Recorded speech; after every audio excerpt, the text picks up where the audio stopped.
Bom, irmãos, fazer esse tópico aqui como o último do dia, mas que vale a pena vocês verem, né? É horrível, mas vale a pena. Item 97 do material didático, página 122. A Ordem do Dragão. Acredite, existia uma ordem católica que era chamada de Ordem do Dragão. E essa ordem que vai inspirar o Drácula. Porque esse católico, e era comum no catolicismo, se você viu aquele filme das guerras dos católicos contra os russitas, lá eles retratam. Os católicos nessa época eles empalavam a pessoa. O que é empalar? É atravessar uma madeira no corpo da pessoa e deixar a pessoa pregada lá na madeira. Isso aconteceu diversas vezes com o católico fazendo. E aqui eu vou contar a história de um príncipe católico que ele era o especialista, o que mais fazia isso. Veja, 1476. Nesse ano morreu o príncipe da Valáquia, localizado na atual Romênia, que comandou a Ordem do Dragão. O nome dele, Vlad III, também conhecido como Vlad Drácula. A Romênia praticava a antiga religião dos bárbaros, chamada de religião pagã celta, misturada ao catolicismo. Vlad III era extremamente violento, normalmente empalando as pessoas, de maneira que o sofrimento se prolongasse.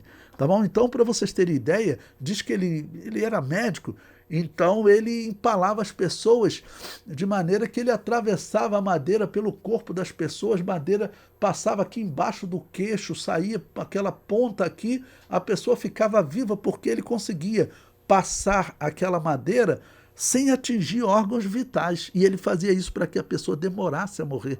Tá bom? Se atravessasse, vai atravessar a madeira no corpo da pessoa. Tá bom? Ele tinha técnica para não atingir órgãos vitais, para a pessoa sofrer bastante. Tá bom? Isso era normal entre eles. Tá bom? E prossegue. A lenda de Drácula foi inspirada nesse príncipe católico. Graças aos seus conhecimentos de medicina, perfurava as pessoas de maneira que os chamados órgãos vitais não fossem atingidos. Assim, o torturado se mantinha vivo por mais tempo, aumentando o sofrimento.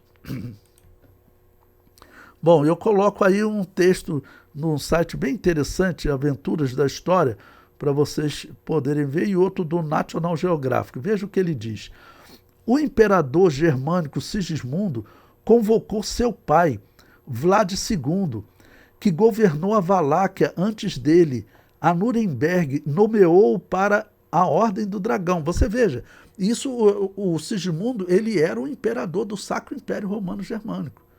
A Igreja Católica tinha uma ordem oficial chamada de Ordem do Dragão. Aqui está falando do Vlad II, o pai, para você ver quem vai ser o Vlad III. Um grupo de cavaleiros dedicado à defesa do imperador e da cristandade contra a ameaça turca. Bom, lembre-se que nesse período, Maomé II, ele tinha conquistado Constantinopla e ele está fazendo guerra à Europa. Então, veja o que esses homens, esses católicos vão fazer. Vlad II parece ter gostado tanto da honraria que adotou o título de Drácula, o dragão. Quando adulto, Vlad III também entrou para a Ordem do Dragão e se tornou Drácula, filho do dragão. Há quem acredite que o termo também tem a conotação de demônio em romeno, mas o fato é que, pelo menos no nome, os dois Vlads, pai e filho, eram guerreiros de Cristo, como o historiador fala, né? Podia espetar a pessoa no abdômen ou pregar bebês ao peito das próprias mães, por exemplo. Isso aqui é um site, Aventuras na História. Como eu digo para vocês, eu poderia parafrasear isso tudo, mas vocês vejam, para vocês entenderem, os seus filhos, os jovens da igreja, quando vão para o ensino médio, eles estudam textos como esses. Esse aqui é um site super recomendado para pesquisas. E isso não é um fato negado na história, não. É verdade mesmo.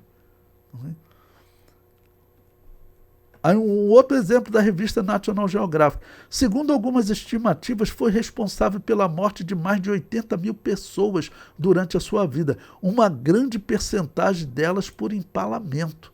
Então, nesses estudos de história da igreja, é fácil constatar agora sou eu comentando, né? Que os cristãos anabatistas viviam no campo, pois eram proibidos de viver nas cidades. Vimos também que muitos cristãos eram chamados de búlgaros, devido à comunidade de cristãos que fugiam daquela região para se refugiar nos vales da Itália e da França, chamados vales de Piemonte. A próxima maldade de Vlad, que relataremos, envolve o empalamento, presta atenção, irmãos, atravessar uma madeira no corpo de 23 mil pessoas. Entre eles, o próprio Vlad III afirma que haviam camponeses e búlgaros. Lembre-se que búlgaros era um dos nomes dados aos anabatistas na Europa.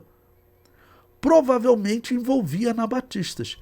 Bom, eu coloquei a história aí tirada do National Geographic. Ele diz: na primavera de 1462, Maomé II reuniu um exército de 90 mil homens e invadiu a Valáquia.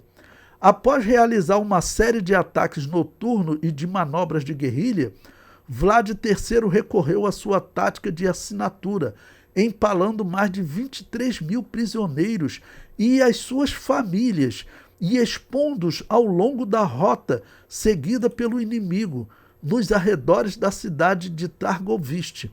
Havia crianças afixadas às mãos nas estacas, escreveu o historiador francês Matei Casaco. E aves fizeram ninhos nas suas entranhas.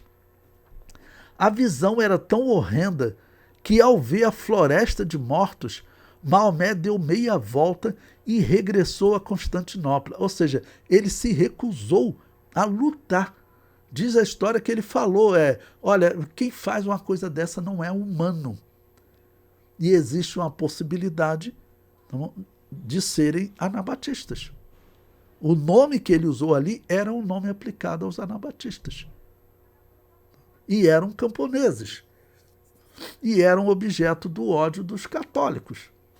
Então ali certamente tinha algum inquisidor que falou, esses daí pode atravessar o corpo deles. Então você via aquelas pessoas penduradas. Né? E como ele fazia para, vamos dizer, que a pessoa não morresse logo, isso foi retratado até em filme, eu não me lembro qual o filme que retrata isso. Teve um filme que retratava isso, né? Quando o Maomé é um muçulmano que lutava por questão de terra, entendeu? De domínio, mas ele não matava por religião, os muçulmanos não matavam por religião. Então, ele diz que ele falou, quem faz uma coisa dessa não é humano, porque tinham pessoas ali espetadas, ainda vivo, que às vezes a pessoa ficava ali dias espetado ali, e a pessoa lá às vezes só conseguia mexer os olhos,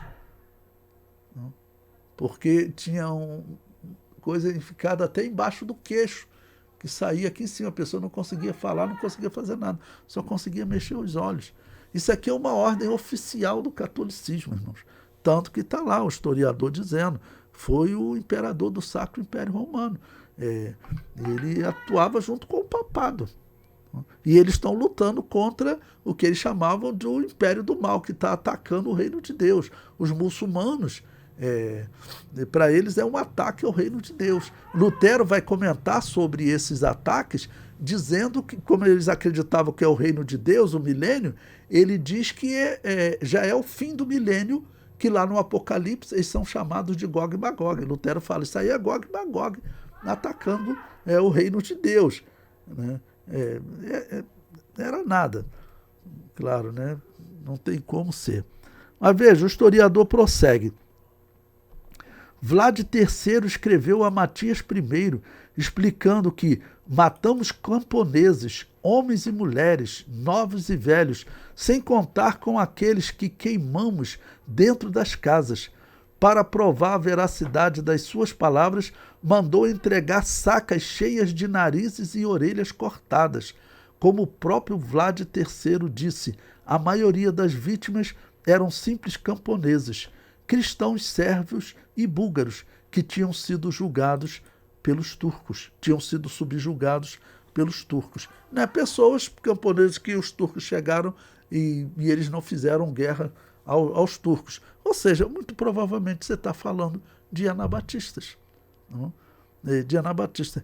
A quantidade de história que eu tenho que filtrar, irmãos, se fosse contar todas as histórias, como aqueles livros que eu falei para vocês, do Martirológio, do João Comênios, esse livro mesmo que eu acabei de citar para você, desse Monastier, esse francês, imagina, só esse livro tem 450 páginas, tudo contando história de sofrimento dessa igreja do Vale de Piemonte, uma das igrejas que ele, lá na França, conseguiu recuperar documentos e escreveu esse livro.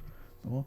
Então isso mostra uma igreja gloriosa, lutando para sobreviver e fugindo da perseguição católica, né?